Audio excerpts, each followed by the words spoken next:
¿ya? Donde se presenta la solución con el método que hemos visto.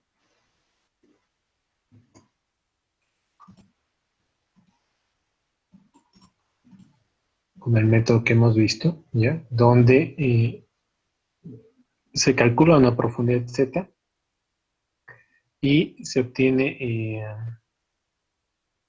factores de influencia en esta nueva gráfica, ¿ya? Y en este ejercicio, ¿ya? Se resuelve, ¿ya? Lo único diferente es que para el cálculo de estos factores de influencia en el punto medio, acá se presentan unas ecuaciones, ¿ya? Que no las he explicado, entonces lo que ustedes tienen que hacer es entender que se calcula el factor de influencia en la condición cuadrada, el factor de influencia en la gráfica de factor de influencia en la condición continua, y se aplica la relación, ¿ya? La relación en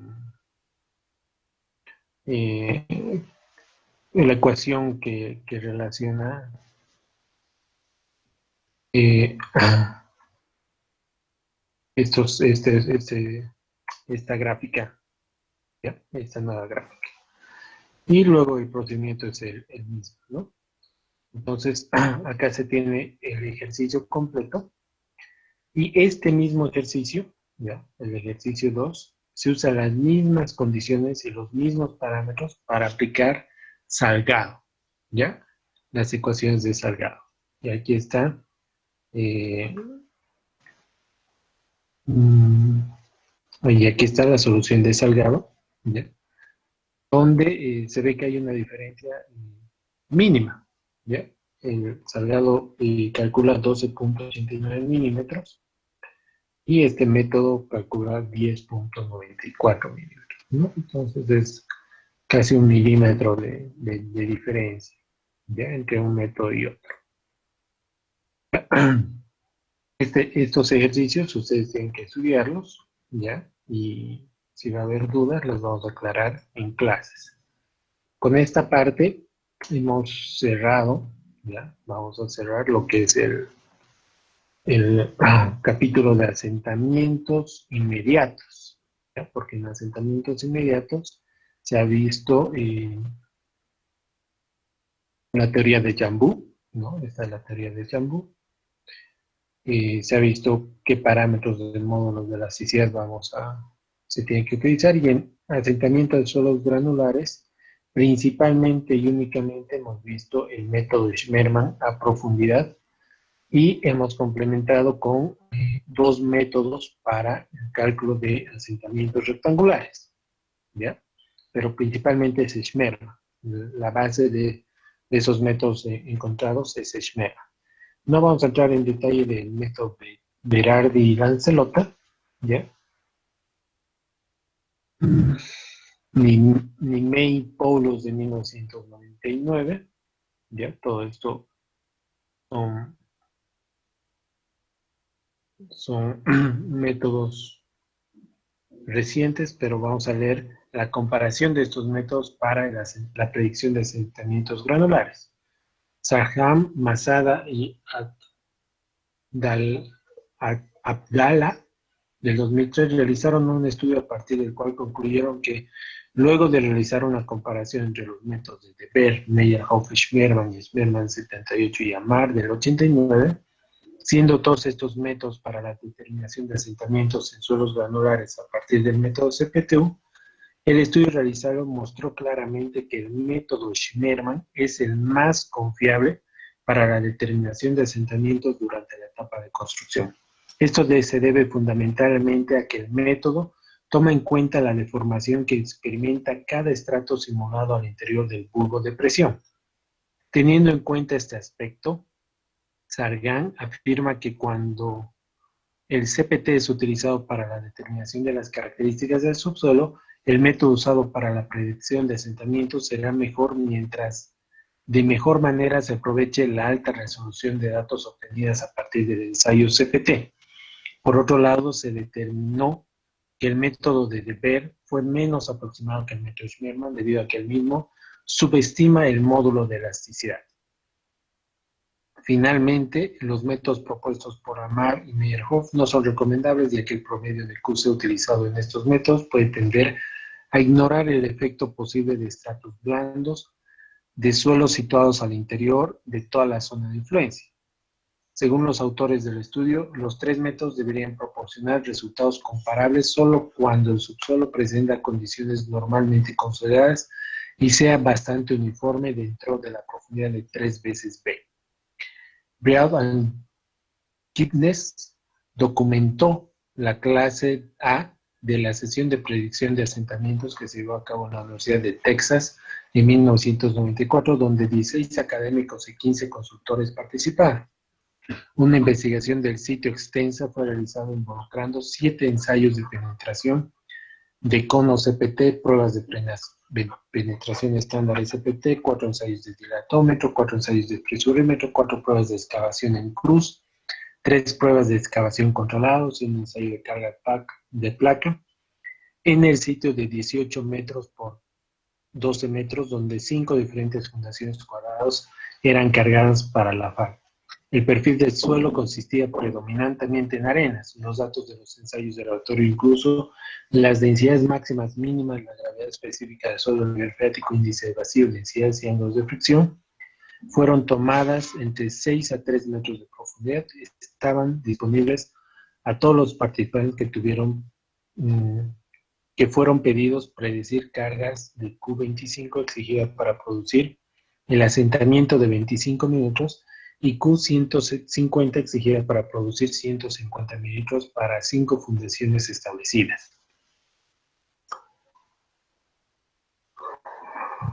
En el criterio de Q25 es la carga aceptable para la fundación que satisface el criterio del asentamiento, y Q150 es más o menos la carga de falla que corresponde a la capacidad última de apoyo.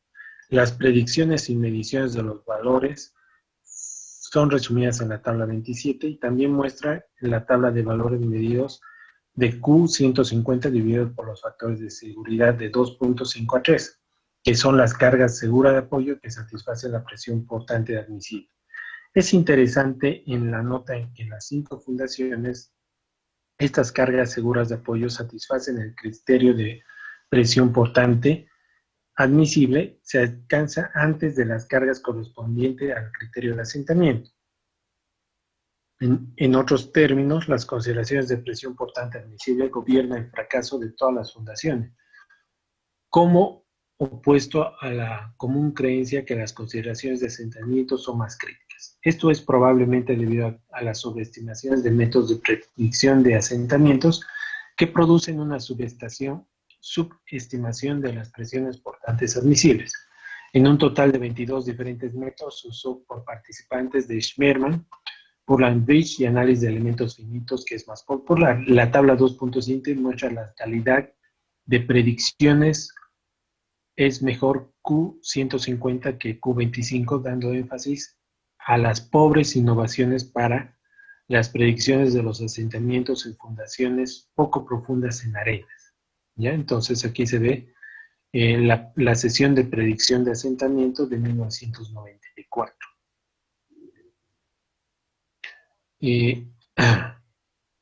Johnson del 2004 proponen un método de aproximación probabilística. Ellos notan los diferentes grados de dispersión asociados con los métodos de predicción de asentamiento.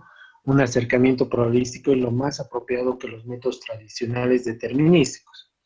La magnitud de asentamiento puede tener diferentes significados dependiendo del método que se usó para calcularlos. Johnson desarrollaron dentro de marco probabilístico basado en los archivos de la literatura de asentamientos para cuantificar el riesgo asociado a los métodos de predicción de asentamiento. ¿Ya? Entonces aquí se presentan una predicción de asentamientos en porcentaje de asentamientos actual que excede los 25 milímetros. ¿Ya?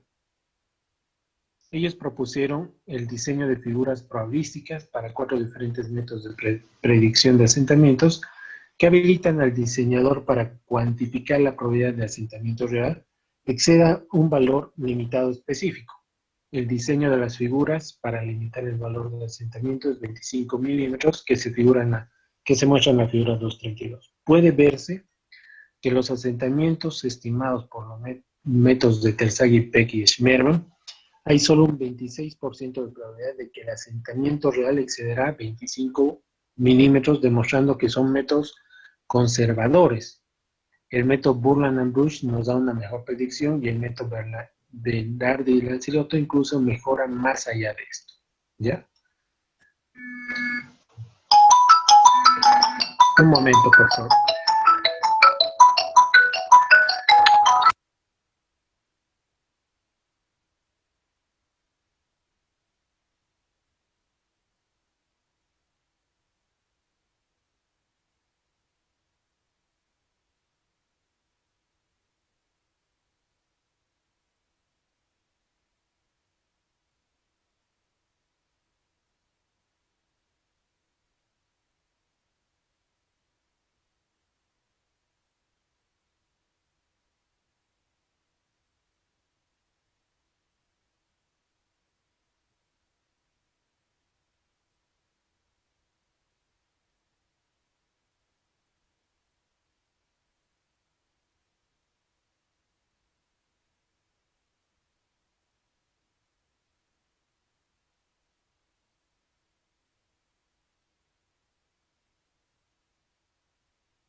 Ya.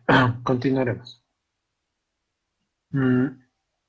Bueno, entre los métodos que se presentan acá, ¿ya? Schmerman es el más recomendable, es el más confiable, ¿ya? En la determinación de los asentamientos inmediatos, ¿ya? Por eso es que le hemos dado énfasis a este método, ¿ya?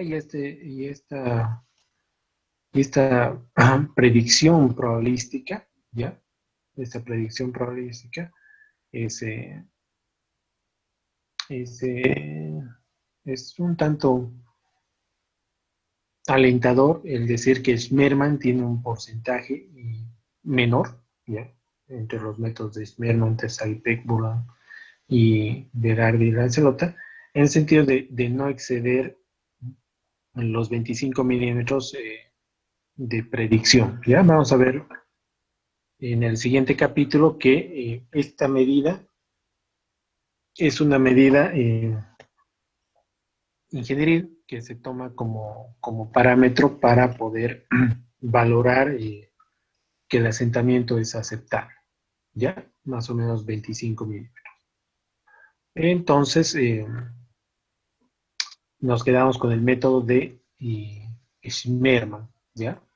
Principalmente. Y hemos complementado con el trabajo de Salgado del 2008 y este método que recién es novedoso, ¿ya? Este método que este, ¿no? Que se aproxima muy bien a Salgado, ¿ya? ¿Alguna pregunta hasta acá? ¿Alguna duda?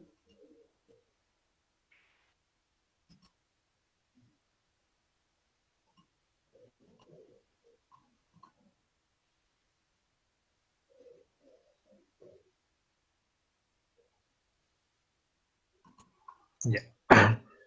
Entonces, vamos a continuar con el, el tercer método.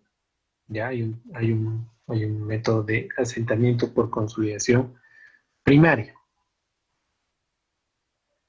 que esto recordemos en los métodos de asentamientos, es el tercer método que tiene un caso especial, que es que ocurre cuando las arcillas están saturadas.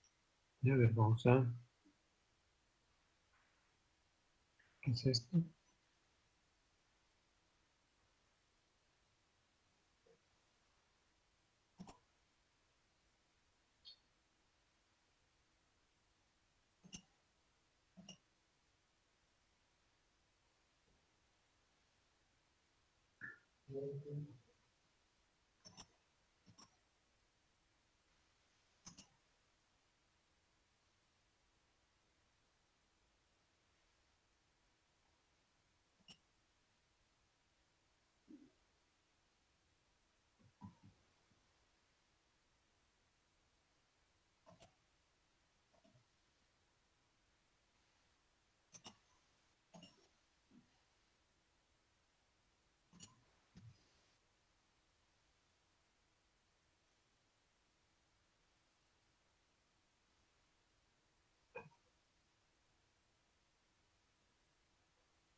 Aquí está, este es.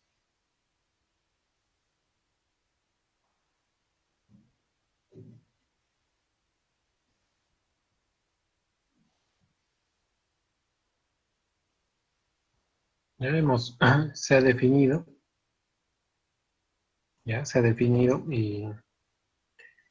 y los dos asentamientos principales, ya el asentamiento por inmediato y el asentamiento por consolidación primaria, y en el asentamiento inmediato hemos visto dos métodos, Schmerman y Jambú. Schmerman para suelos granulares y Jambú para suelos finos. En cualquier situación, recuerden que el grado de saturación menor a 90, y si la condición es una arena, solamente ocurre el asentamiento inmediato, ¿ya?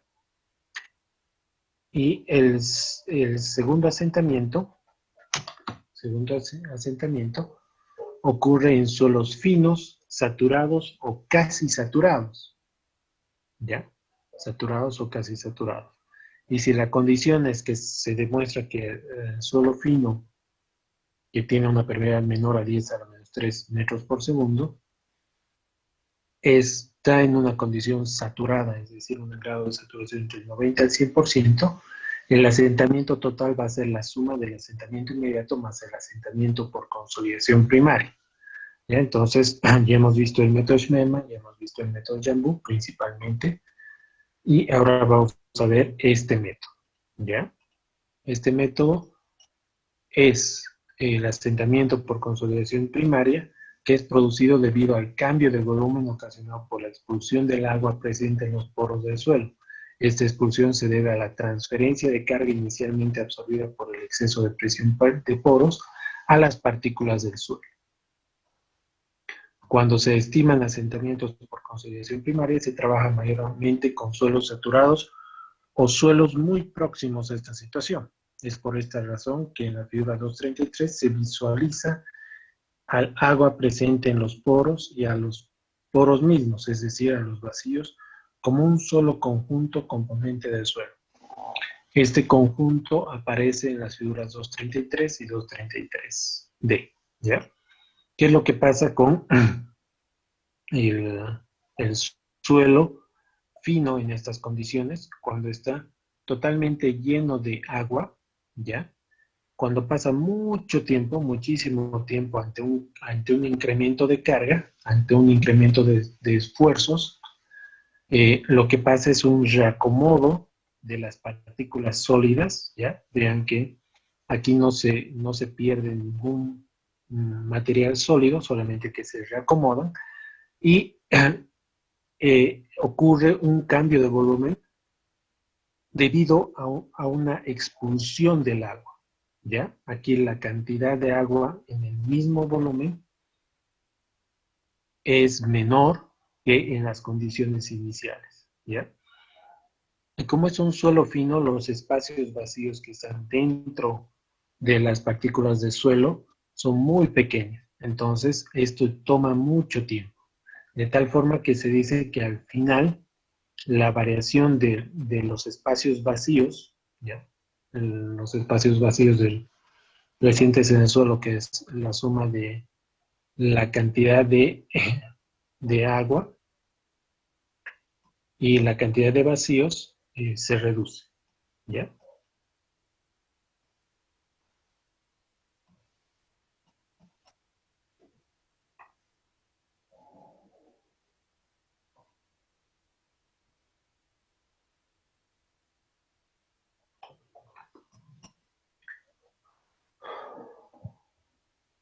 ¿Ya? Por lo tanto, el fenómeno está relacionado con la expulsión del agua. Por lo tanto, cuando se aplican las cargas a fundaciones emplazadas en arcillas, tiende a producirse una deformación volumétrica. Para el caso de materiales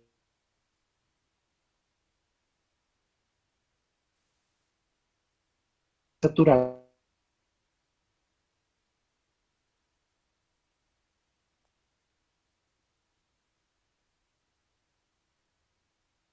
la expulsión del agua presente en los poros, es decir, se debe a la disipación de exceso de presión de poros.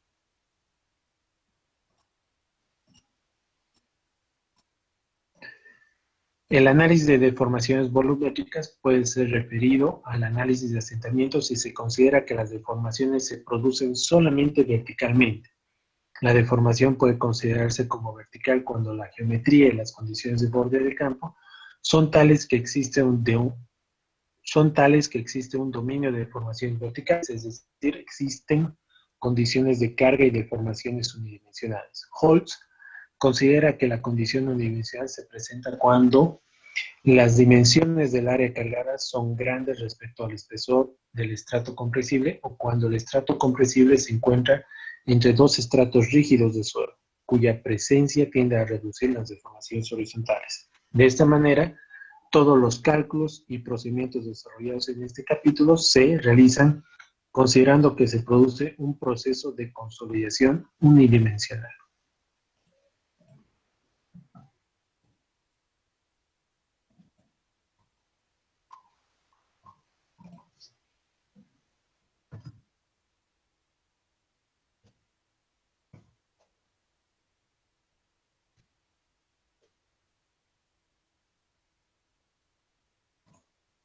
Esta,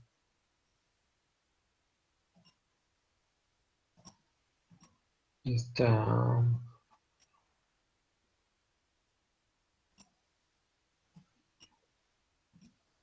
Aquí está. Para tomar en cuenta este asentamiento, ¿ya?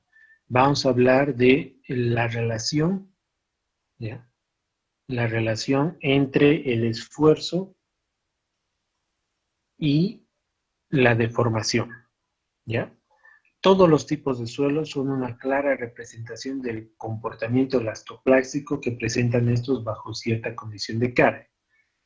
Para entender de manera más clara este comportamiento se considera el elemento A mostrado en la figura 2.34. ¿Ya? Ustedes vean, vamos a analizar esta gráfica, ¿ya? De la figura 2.34 de una forma más detallada, ¿ya? De una forma más detallada, ¿ya? Vamos a ir en paralelo a esta gráfica, ¿ya? Se tiene 1, 2, 3, 4, 5. 5 etapas, ¿ya? En esta gráfica que se llama la gráfica de la historia de consolidación del elemento del suelo, ¿ya? Y dice, en la etapa 1, ¿ya? En esta etapa 1, hay un elemento A, un suelo, que ha sido recientemente depositado. Es decir, que para el tiempo 1 el elemento A del suelo se encuentra sobre una superficie natural del terreno, hecho que es representado por el punto 1 de la gráfica. En esta situación se tiene un valor de esfuerzos efectivos bajo y un índice vacío relativamente alto, ¿ya? Ese es el punto 1, ¿ya? ¿Dónde estamos trabajando esta gráfica? Es en una gráfica de logaritmo de esfuerzos efectivos versus índice vacíos, ¿ya? Aquí está. Logaritmo de esfuerzos efectivos versus índice vacíos. El punto 1 es una situación donde el suelo está recientemente depositado, ¿ya? Está recientemente depositado y tiene un esfuerzo efectivo bajo y un índice de vacíos alto. ¿Qué significa? Significa que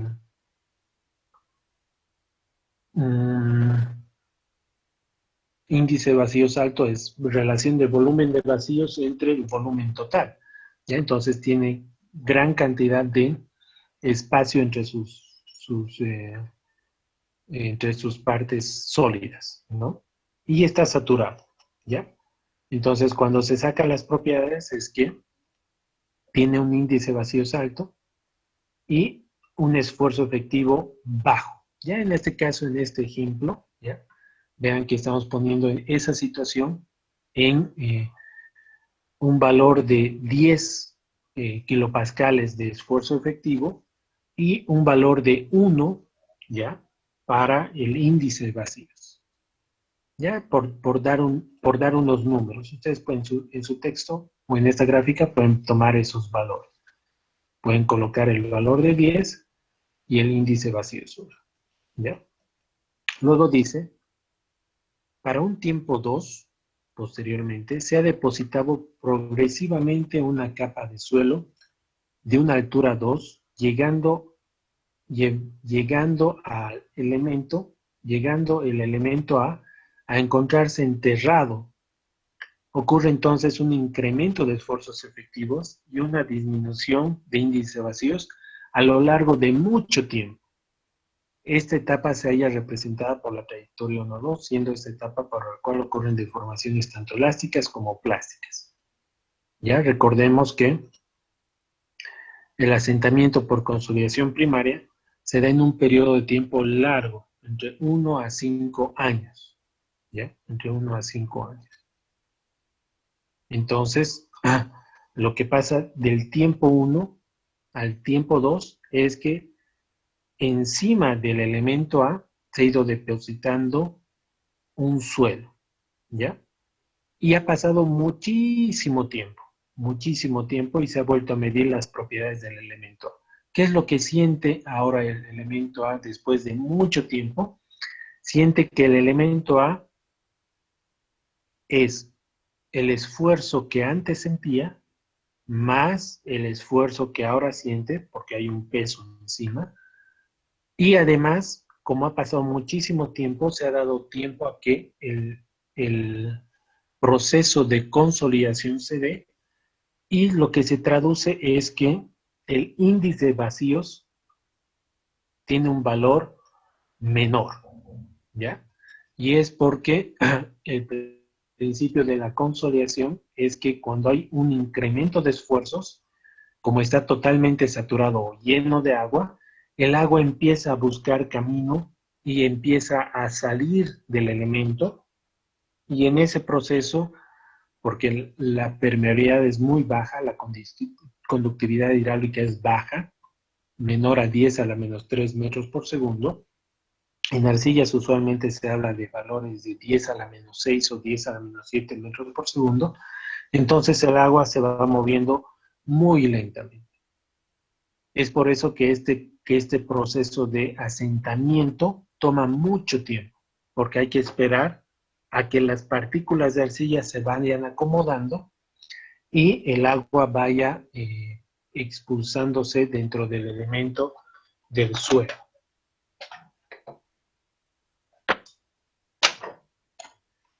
¿Ya? Entonces,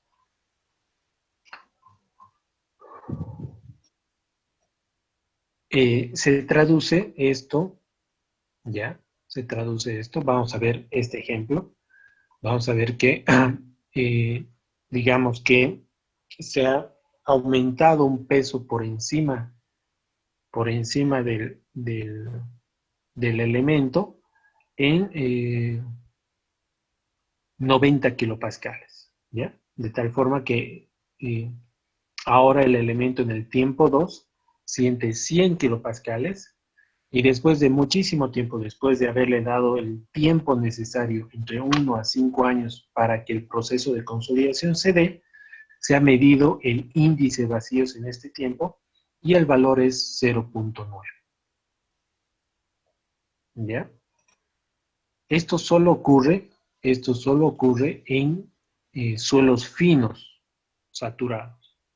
Y esto es debido a que los suelos finos saturados tienen pequeños espacios y si fuera, digamos, una arena saturada, como los espacios son grandes y la permeabilidad es grande, lo que se va a producir es el asentamiento inmediato, y para eso se requiere parámetros para la ecuación de Schmermann.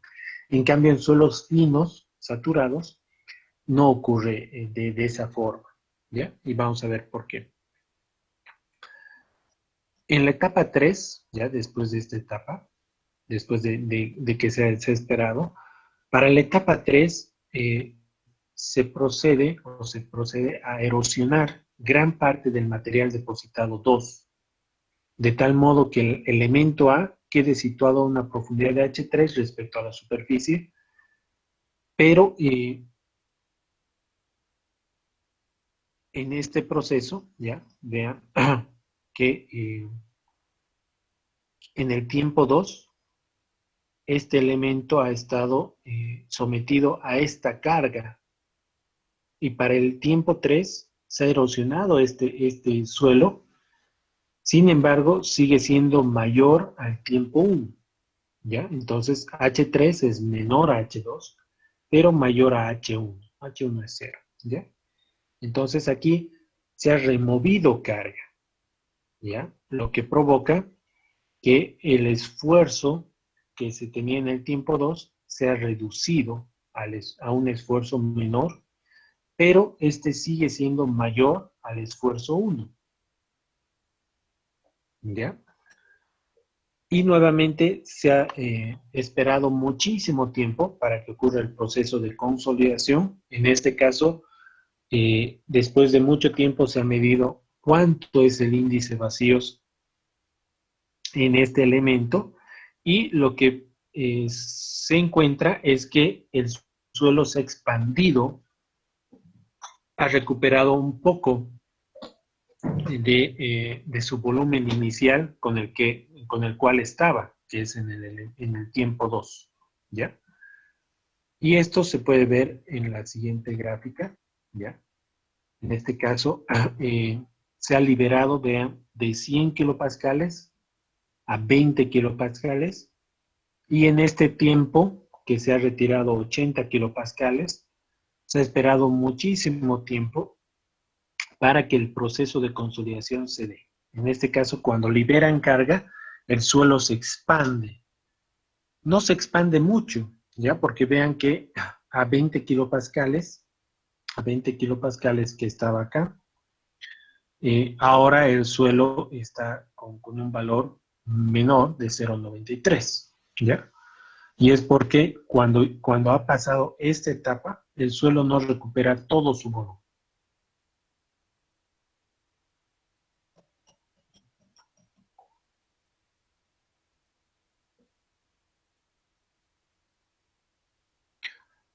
Este proceso remueve parte de los esfuerzos de sobrecarga del elemento, y es decir, que se produce una disminución de esfuerzos efectivos y produce una ligera expansión en la muestra. Esta situación está representada en la trayectoria 2,3. ¿Ya? Es esta trayectoria, del punto 2 al punto 3. Luego, si bien existe una parte elástica de compresión total, la mayor parte de compresión es plástica, es decir, permanente, puesto que la curva 2,3 no alcanza el índice vacíos inicial del punto 1 debido a que su pendiente es mucho menor, es mucho menos empinada que la curva 1,2. ¿Ya? Lo que les decía, que al volver a retornar no alcanza el volumen original, sino siempre hay un remanente. A partir de este punto, ¿ya? Se genera para un tiempo 4 una nueva deposición de una capa de suelo de altura mayor, la altura 4 mayor a la altura 2. Para esta situación, al ser una muestra sometida nuevamente a un incremento de carga, se da lugar a la curva 324, que es mostrada en la figura 234. La proporción de la curva inicial de la curva 3,2 es la curva de recarga, y esta curva es casi paralela a la curva 2,3 y refleja solamente la parte elástica de compresión. Ya estábamos en el tiempo 3, ahora en el tiempo 4 se va depositando mucha más tierra, ya, mucho más peso por encima del elemento A, de tal forma que sea el mayor valor que antes ha sido depositado. Es decir, que el esfuerzo 4 es mayor al esfuerzo 2. Y en esta etapa se ha dado tiempo para que el suelo reaccione ante la consolidación, y lo que se ha medido es que este tiempo tiene un índice de vacíos menor a todas las demás etapas. ¿Ya? Y lo que se dice es que, ¿ya? Para pasar del tiempo 3 al tiempo 4, ¿ya? Donde se ha cargado el suelo, ¿ya? Donde se ha cargado el suelo a una carga mucho mayor,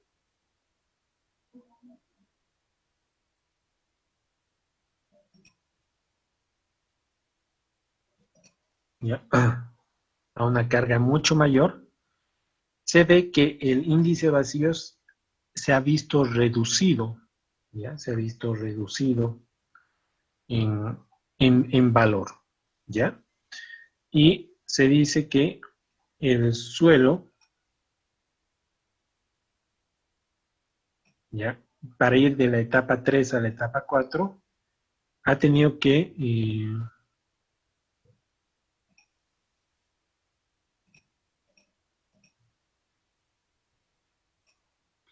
pasar de acá, nuevamente ir a 2, y a partir de 2 ir a 4, ¿ya? En 2 trayectos, idealmente.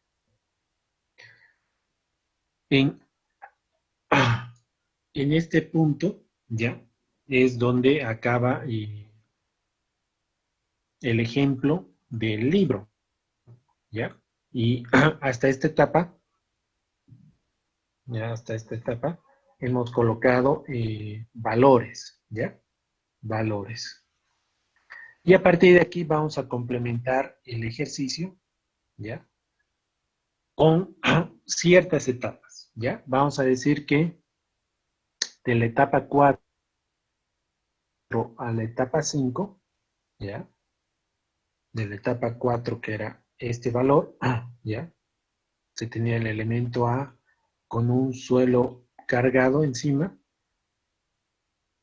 Lo que se ha hecho es, de la altura que tenía, aumentar un, eh, una altura de relleno de suelo, es decir, incrementar el esfuerzo efectivo. ¿Ya? El esfuerzo efectivo en 5 es el esfuerzo efectivo en 4 más un incremento de esfuerzo efectivo. ¿Ya? Lo que antes estaba sintiendo, más este nuevo incremento de esfuerzo. ¿Ya? Por eso es que en este caso el incremento de esfuerzo 5 es mayor al incremento de esfuerzos 4. Y entre el tiempo 4 y el tiempo 5 se ha esperado muchísimo tiempo para que el proceso de consolidación se dé. ¿Ya? Es decir, que el agua empiece a buscar su camino y sea expulsado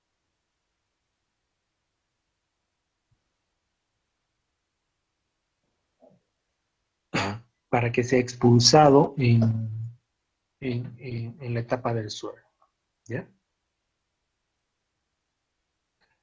Luego, de la etapa 5, ¿ya? A la etapa 6, ¿ya? Del elemento A que estábamos en cuestión, ¿ya? Él estaba con un suelo depositado que sentía un esfuerzo efectivo de 500, ahora se ha ido erosionando,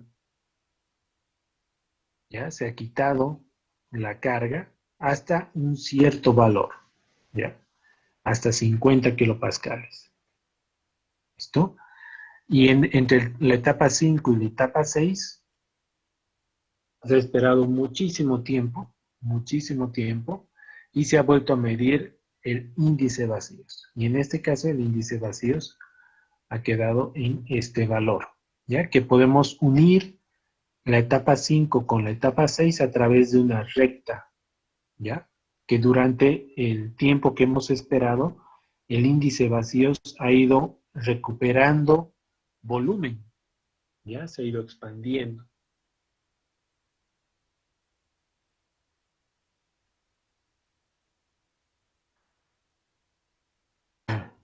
Entre la etapa 6 a la etapa 7, ¿ya? Aquí vamos a poner la etapa 5, etapa 6 y etapa 7, ¿ya? En la etapa 5 era el suelo con una carga elevada. La etapa 6 era con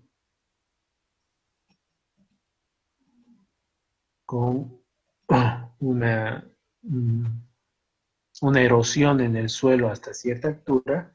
Y la etapa 7 es nuevamente un relleno, ¿ya? Es decir, de la etapa 6 que había, hay nuevamente un relleno, pero todavía que está menor a la etapa 5. Por eso es que su esfuerzo efectivo, ¿ya? Su esfuerzo efectivo es menor a la anterior etapa, ¿ya? Entonces, en este caso, se ha dado tiempo a que el suelo se proceda la consolidación del tiempo de consolidación, y este valor se ha ido reduciendo, ¿ya? Y al unir estos dos puntos se ve que retorna por la misma gráfica, ¿ya? Por la misma recta. O idealmente se ha puesto en una recta. Acá, de acá, desde la etapa 7 a la etapa 8,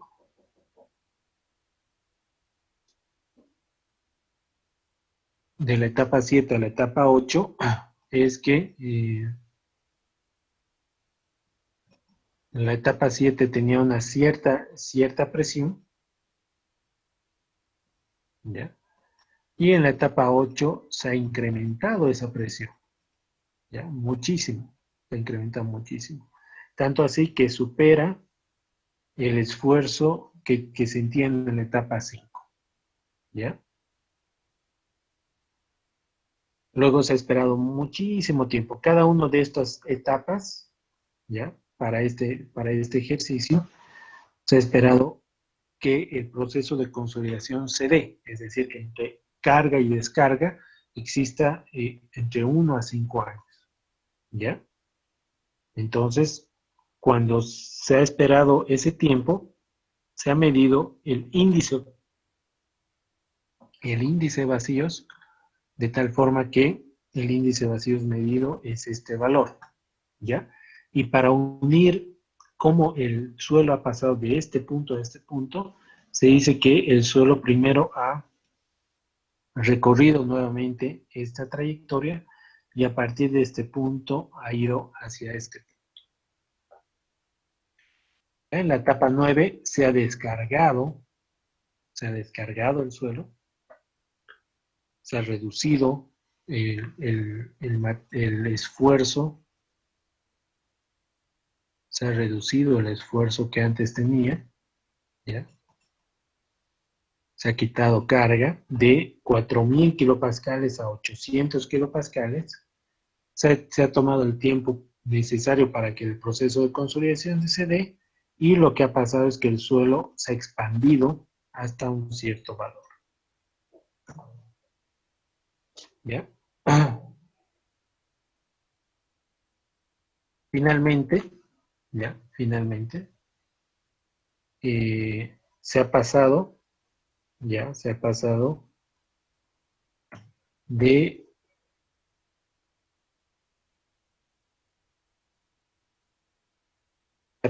de de un suelo, ¿ya? De un suelo que estaba en estas condiciones a una carga muchísimo más grande, ¿no? Mayor a la etapa 8, ¿ya? Es por eso que de la etapa 9 se va a la etapa 10, ¿ya? Y se ha esperado el tiempo necesario y el suelo ha dado estos dos trayectos y se ha medido este índice de vacíos, ¿ya? Este es el comportamiento que tienen las arcillas saturadas ante el proceso de carga y de descarga, ¿ya? Idealmente, ¿ya? Idealmente porque se ha medido, digamos, de la etapa 5 a la etapa 6, se ha medido el principio y el final, el principio y el final, el principio y el final, ¿ya? En este caso se ha medido lo que ha ocurrido en 9 y luego se ha medido en 10. Entonces, lo que se dice es que el suelo sigue estas trayectorias lineales, ¿ya? Idealmente, ¿ya? De acá es que se va a sacar los conceptos, ¿ya? Van a regir, que van a regir en el cálculo del asentamiento por consolidación primaria, ¿ya? Anótense estos datos, ¿ya? Vuelvan a graficar eh, esta gráfica, ¿ya? En logaritmo del esfuerzo efectivo versus índices vacíos, y el día de mañana vamos a ver en los conceptos, ¿ya? ¿Qué conceptos vamos a ver mañana? ¿Ya? Y para esto queda como trabajo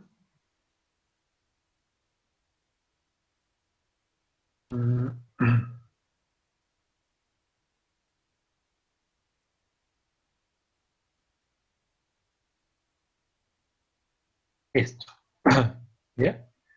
De la parte que hemos quedado, a esta parte vamos a volver después de haber estudiado esto. El concepto de esfuerzo o presión de preconsolidación, ¿ya? El comportamiento elástico plástico a partir de este y el ensayo de consolidación, ¿ya? Esto el día de mañana vamos a ver, vamos a avanzar esta parte. No tanto el ensayo de consolidación todavía, sino que el concepto de esfuerzo de preconsolidación, ¿ya?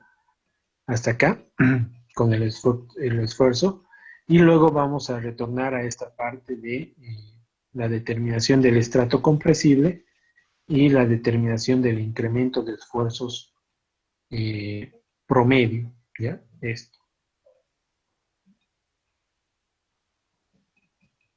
¿ya? Entonces, para mañana tienen que estudiar nuevamente esta gráfica, ¿ya?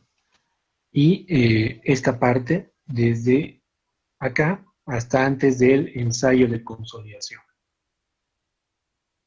¿ya? Que vamos a retornar sobre esos conceptos. ¿Alguna pregunta, alguna duda?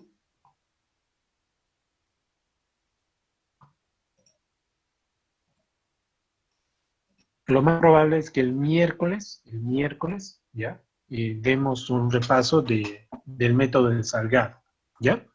Del método de Salgado y del otro método, para fundaciones rectangulares. ¿Ya? Es lo más... ¿Aló? Ingeniero, método la condición. Te escucho bajito. ¿Por qué no escribes en el chat? ¿Ya? Te escucho bajito, bajito. ¿Hay alguna duda?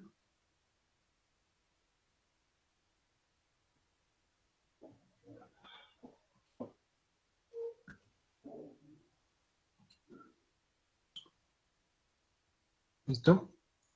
Hasta mañana.